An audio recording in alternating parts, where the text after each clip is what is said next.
साहित्य अकादमी के मंच पर सबसे पहले हम सीता के भाषा मैथिली में, विद्यापति के भाषा मैथिली में अहाँ सबके प्रणाम करै छी।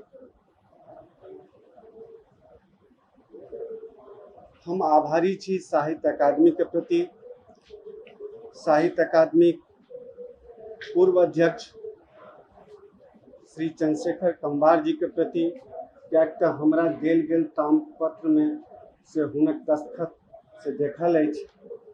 तदुपरांत हम आभारी छी अकादमी वर्तमान अध्यक्ष श्री माधव कौशिक जी के प्रति, उपाध्यक्ष मैडम शर्मा जी के प्रति, साहित्य अकादमी के सचिव के श्रीनिवास राव जी के प्रति, संगे साहित्य अकादमी के प्रति जे हमर कविता संग्रह पेन ड्राइव में पृथ्वी के पुरस्कृत क हमरा एठाम ठाढ़ हेबाक पात्रता देलक। एहि के संगे हम साहित्य अकादमी के जते कर्मचारी अधिकारी लोकनि छथि तिनको प्रति आ हम अपन भाषा के परामर्शी मंडल आ संयोजकक प्रति कृतज्ञता प्रकट करैत निर्णायक मंडल सभक प्रति धन्यवाद ज्ञापित करै छी। एकर बाद हम अपन वक्तव्य हिंदी में राखै छी, कारण एतऽ बहु भाषा भाषी छथि तो सबके हमर बात बुझबा में सुविधा हेतनि।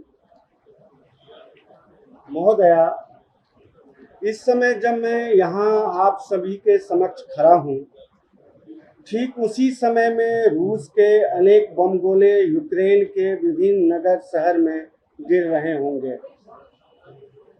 प्रतिकार में यूक्रेन के सैनिक भी रूस के जान माल का नुकसान कर रहे होंगे। गाजा पट्टी के चारों ओर से उठता धुआं संपूर्ण विश्व परिवेश को अपने आगोश में ले रहा होगा।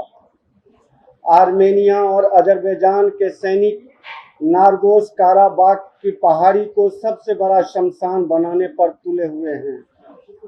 चीन और उत्तर कोरिया के शासक न जाने कौन सा रक्तिम आशा पी रखे हैं कि जिससे संपूर्ण मानवता त्राहिमाम कर रही है। तिब्बत सहित अनेक देश स्वतंत्रता का सुख भोगने से वंचित हैं। अमेरिकी ऋण और धौंस के आगे अनेक छोटे छोटे देश विवेकहीन निर्णय लेने हेतु विवश हैं। संयुक्त राष्ट्र संघ एक तरह से पंगु बन गया है। भारत के चारों ओर के देश भी अनेक कारणों से अशांत हैं। श्रीलंका, अफगानिस्तान, बर्मा, पाकिस्तान, तिब्बत, बांग्लादेश सहित नेपाल, भूटान आदि सभी देश संकट से जूझ रहे हैं। भारत के भीतरी हालत को भी अच्छा नहीं कहा जा सकता है। धार्मिक उन्माद और जातीय संघर्ष चरम पर है। समरसता की भावना घटी है। हम लोगों को जिस तरह से प्रजातांत्रिक मूल्यों की रक्षा करनी चाहिए थी, उसमें हम लोग विफल हो रहे हैं।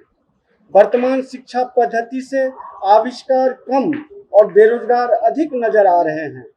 स्कूल, कॉलेज, यूनिवर्सिटी केवल डिग्री बांटने की संस्था बनकर रह गए हैं। व्यापारियों ने शिक्षा और स्वास्थ्य पर कब्जा कर लिया है। नदी के घाट सिकुड़ गए हैं तो वहीं तालाब और कुएं जैसे चीजें बिल्कुल विलुप्त हो गए हैं। जितने पेड़ लगाए नहीं जाते उससे अधिक तो काटे जा रहे हैं। प्रकृति के रुदन को अनसुना कर रहे हैं हम लोग। कोरोना बीमारी के भीषण त्रासदी झेल चुकी दुनिया इतनी लापरवाह कैसे हो सकती है। जिस समय अस्पतालों का निर्माण होना चाहिए, हम बम बारूद और बंदूक की फैक्ट्री लगा रहे हैं। जीव जंतु और वनस्पतियों की अनेक प्रजातियां विलुप्त हो गई हैं। अनेक भाषा बोली नष्ट प्राय हो गई हैं। हमारी भाषा जो सीता की भाषा है, विद्यापति की भाषा है, उस पर भी भीषण संकट छाया हुआ है। प्राथमिक कक्षा में मैथिली की पढ़ाई नहीं होती। इस भाषा को राजकीय दर्जा प्राप्त नहीं है। अपनी ही जमीन पर मैथिली तिरस्कृत होती जा रही है। हमारी भाषा मात्र कहने के लिए अष्टम अनुसूची में शामिल है, किंतु न तो हमारी भाषा में आकाशवाणी है और न दूरदर्शन है। सरकारी पुस्तकालयों में मैथिली की पुस्तकें नहीं मिलती।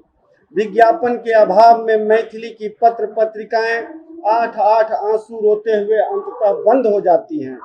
उद्योग विहीन मिथिला के एक हाथ में ट्रेन का पौदान है तो दूसरे हाथ में अपने बच्चों का भविष्य। पलायन हमारी भूमि की नियति बन चुकी है।